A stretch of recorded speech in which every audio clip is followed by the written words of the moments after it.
माझे नाव आहे वर्षा गायकवाड आणि मी तुम्हाला महादेवाचं खूप प्राचीन मंदिर दाखवत आहे। ही बरेलीत खूप प्रसिद्ध मंदिर आहे। तुम्ही या मंदिराचं दर्शन घ्या आणि उद्यापासून आपण नवीन व्हिडिओला सुरुवात करू। ही आहे मंदिराचं मेन गेट आणि श्रावण सोमवार असल्यामुळे खूप गर्दी आहे इथे। हे बाहेरचं अंगण आहे। आज मी माझ्या व्हिडिओला सुरुवात करते तर आपण मंदिराचं दर्शन घेऊन करूया। हे आहे नंदी महाराज आणि इथून आपण आता मेन मंदिराकडे जाणार आहोत। श्रावण असल्यामुळे श्रावणातला सोमवार असल्यामुळे खूप गर्दी आहे आणि हे मेन मंदिर आहे आणि शिव पार्वतीची मूर्ती बनलेली खूप सुंदर दिसते मंदिराच्या वरती आणि लाईनीला खूप उशीर लागला त्यामुळे आपण आता दर्शन करणार आहोत।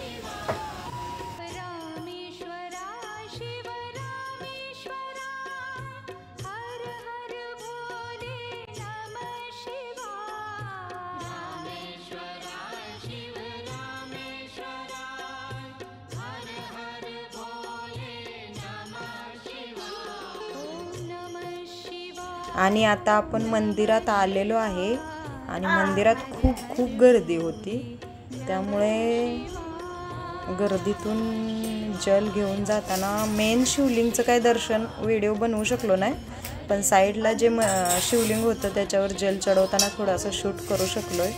खूप गर्दी होती।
हे कावडी आहेत, गंगेतून जल घेऊन येतात आणि इथं खूप सारी कावड्यांची गर्दी असते। कावड म्हणजे गंगेतून आणलेलं जल असतं आणि ते असं पळत आणल्यावर ते असं चालतच राहावं लागतं त्यांना।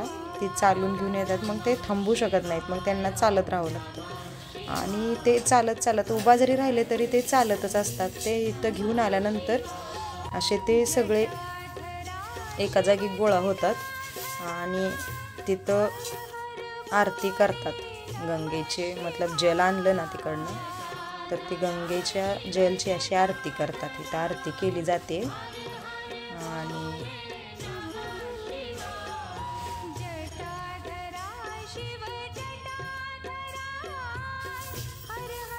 अशी खूप सुंदर आरती केली जाते आणि नंतर ते जल शिवलिंगवर चढवलं जातं आणि थोडे करून जे कावड्यांची टोळी असते ते थोडे करून शिवलिंगवरती जल चढवायला जातात। ती बाहेर आरती करून घेतात आणि नंतर ते जल चढवलं जातं।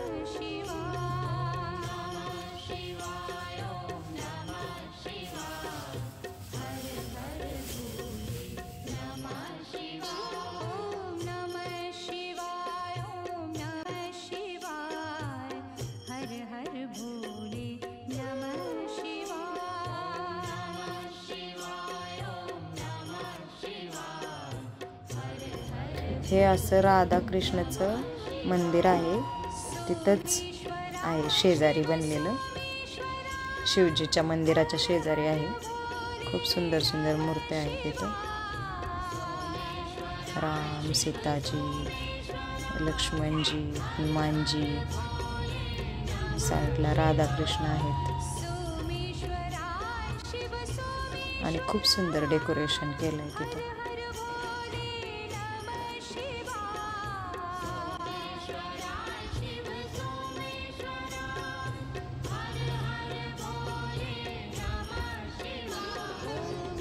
आणि असं साईडला हनुमानजीची मोठी मूर्ती पण बनलेली आहे. आणि आम्ही दर्शन करून आता बाहेर आलेलो आहे. आणि बाहेरच्या अंगणात असं शिवजीची मोठी मूर्ती बनलेली आहे. आणि आता आम्ही दर्शन करून आलो. खूप सुंदर मंदिर होतं. मंदिर आहे मतलब खूप सुंदर. तुम्ही पण दर्शन केलं असेल. मेन शिवलिंगचं दर्शन काही करू शकलो नाही, खूप गर्दी होती. आणि आता आम्ही घरी चाललोय स्कूटीवरून.